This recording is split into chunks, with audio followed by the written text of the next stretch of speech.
Allen, grabbed and devoured by Diablo.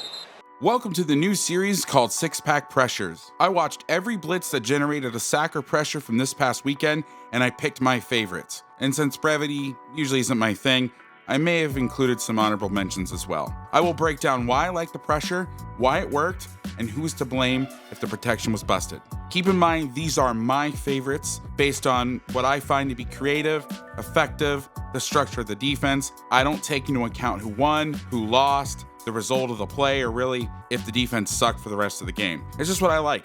Drop a comment and let me know which one was your favorite, or if you think I missed one and it should have been on the list. Hit that like and smash that subscribe button. And without further ado, let's get into it, man. Number 0, he is one of the best pass rushers in all of the NFL. Pass pro, a serious problem for the Saints in the first half last week, and Carr's pressured and brought down. Swarmed by Frankie Luvu. if you've ever followed me or watched anything on this channel, you know this next pressure is something near and dear to my heart. I love bare 5-0 presentations, which should elicit the offense and go into man-to-man protection. For some reason it doesn't. I think it's because Luvu is slid over a little bit. I hope I'm saying your name correctly. I'm just gonna call you Frankie for now until I get a clarification on that. They decide to go half slide. So what ends up happening is these two linemen are gonna block these two right here. Man-to-man, this side is gonna slide out and the back is gonna take Shaq Thompson. Sorry, I drew that arrow wrong. It should be in here. The only way the Saints have a fighting chance is if the center makes a call once he starts to loop around and bang everybody back out. The pickup, that is really hard to do, and this is the result.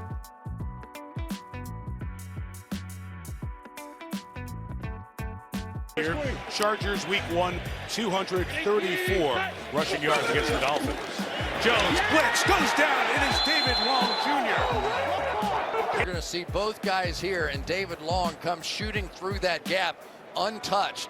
So a nice defensive scheme here by Vic Fangio. Number 5 was tied because it was basically the same pressure, a very similar result, and I couldn't pick between the two of them. This is a 5-man rush from the Dolphins. Vic Fangio calls this pressure Cougar. Backer here is going to rush away from the back in the B gap. The issue the Patriots have, though, is they are motioning out Stevenson. So this would be a 2-scat call, meaning that there was only 5 offensive linemen to block the defense. Because of Long's disguise here, the tackle doesn't see him and picks up Bradley Chubb, and Long has a straight rush to the quarterback.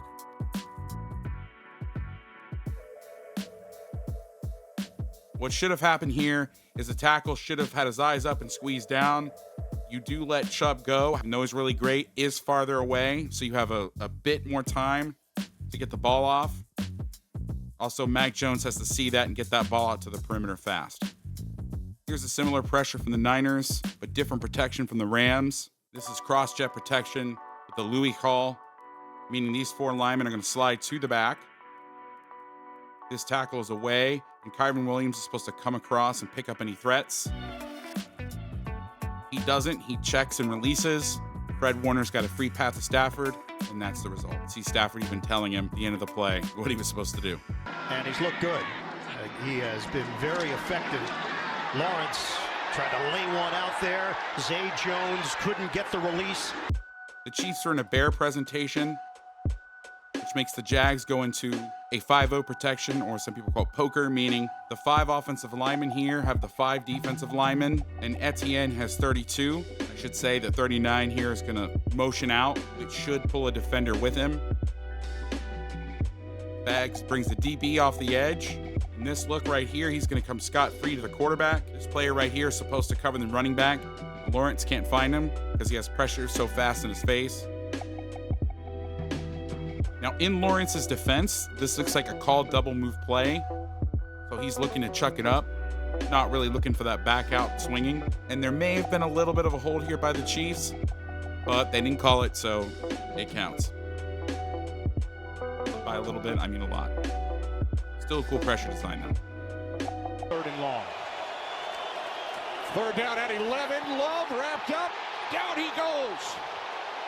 This is what Ryan Nielsen brings to the table. There's Caden Ellis. He's going to walk up into it, and because of that, they don't account for him in the pass protection. The Falcons are showing a mugged up look with the Mike in the A-gap. The line is going to respond by making a Roger call, sliding these 4 out. They're going to have a 2-chip setup right here on these edge players. What ends up happening is Caden Ellis ends up walking up late and has a free runner. And what I think's happening here by the body language is that these backers are reading this slide. He's going to pick here. Nate Lamon is going to take a step up, see the slide, and wrap around. And this is the result.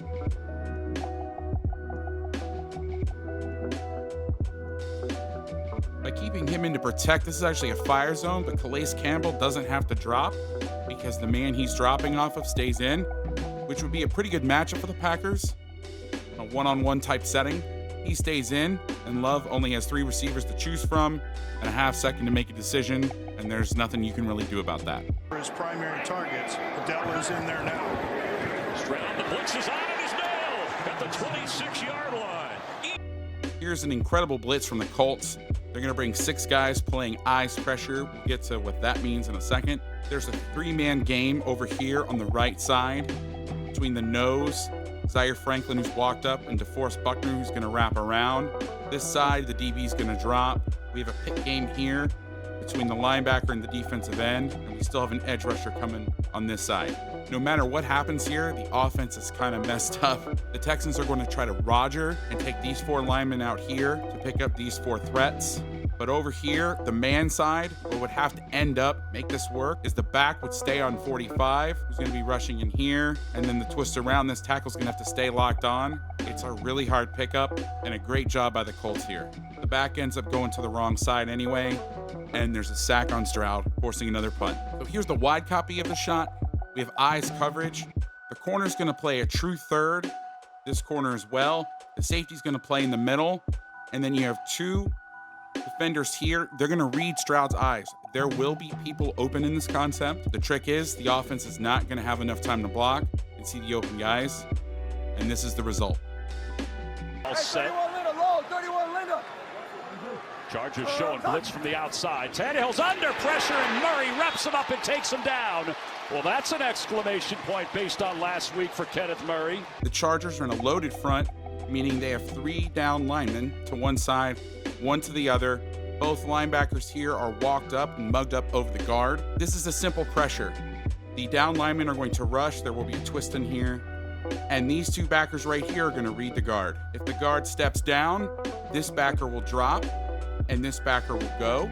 If the guard steps out, this backer will drop and this backer will go. The Titans have decided here to make a 4-man slide to the right, what a lot of the West Coast offense guys call Roger, meaning this guard will take this linebacker, the center will take the shade here, the guard will take Bosa, and this is a really good look here because you still get Bosa on an edge, but he may be forced to be blocked by a guard. The tackle has the wide edge player, and then this tackle's blocking the end.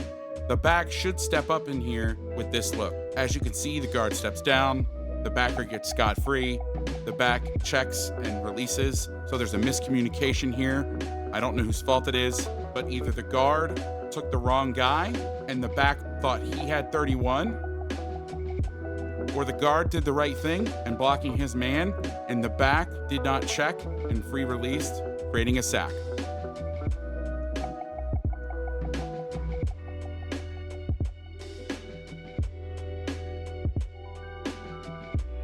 Let's get to the honorable mentions.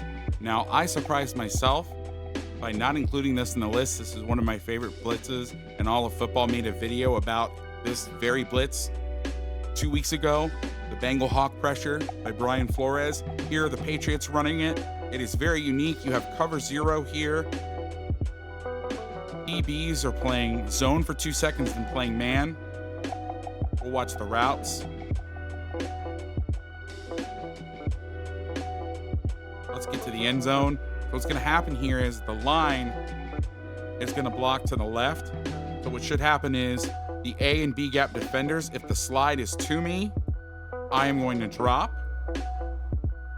If the slide is away from me, these 2 guys, I'm going to keep going. There's an edge rusher that you can't see out here. He is coming off the edge. He has the running back man to man. And if he flares, he will peel. The Patriots run this, except they leave the 3 technique here in the rush instead of popping him. Kyle Duggar here is going to pop out, though, and get in the throwing lane and make a tip, force an incompletion down in the red zone.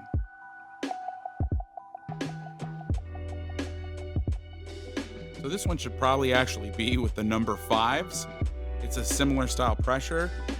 the Bills are going to go ahead and motion out James Cook, which puts them in a scat protection, meaning the 5 offensive linemen have to block the front. What ends up happening here is the line is going to slide to the left. The 3 technique here, spiked inside, occupying the guard, which leaves the linebacker scot-free to sack Josh Allen. Now, what should have happened if we just back up just a tad, this tackle has to keep his head and eyes up, which I know is very hard with this wide rush route here. It's part of the reason that these guys line up so wide, is you really have to draw your eyes out to the edge, and he should step down and block this. And again, because this guy is so wide, you can let him go, but he doesn't. The backer gets in there. Allen doesn't even have a chance to set his feet, and it's a sack for the Raiders. The Chargers made the list again. Now, this isn't exactly a quote-unquote pressure. It's a 4-man rush with some guys adding on late. But for me, to make this list, it can be fun, exotic. So even a 4-man rush with a little different look can qualify. So you can see here, the Titans are going to run cross-jet protection. They're going to the left. The line's going to go to the right. And the back's going to insert inside, rather. You can see the guard here is dragging as he's going back. He's going to post up his hand. He's waiting. They learned their lesson now. This is 4 snaps after the #1 blitz for the week. So they're a little leery. The Chargers end up only rushing 4, but they run a little twist game here, getting Bosa free. And the point is they occupy the center. So let's go back a little bit. Okay. They're occupying the center with this player right here. And also, as the play develops, you can see Kenneth Murray, who just made a sack, by the way, start to add. So the back's eyes are occupied here. He can't help chip on Bosa. He's free to the quarterback. Sack. Last but not least, here's a clip from the Panthers. Now, this is actually a coverage bust, as you'll see in a second, but I included it. It's just a 5-man straight rush, but the violence from Frankie Luvu here is outstanding against a really good guard from the Saints. There's confusion. Everybody's looking around. There's an open running back, but it doesn't matter because Luvu shoves the guard back and makes the sack. Let's watch this one from the end zone. Everybody's looking around. Nobody knows what's going on. Screw it. We're going to solve our problems with violence. Excellent clip there. Thanks so much for joining me on the first edition of 6-Pack Pressures. I hope to do this video every week. If you enjoyed the video, leave a like, smash that subscribe button, and like I mentioned in the intro, let me know what your favorite pressure was and why. And if I left any out that you think should have been on the list, let me know that as well. Thanks for watching, and never forget, the quarterback can't see with tears in their eyes.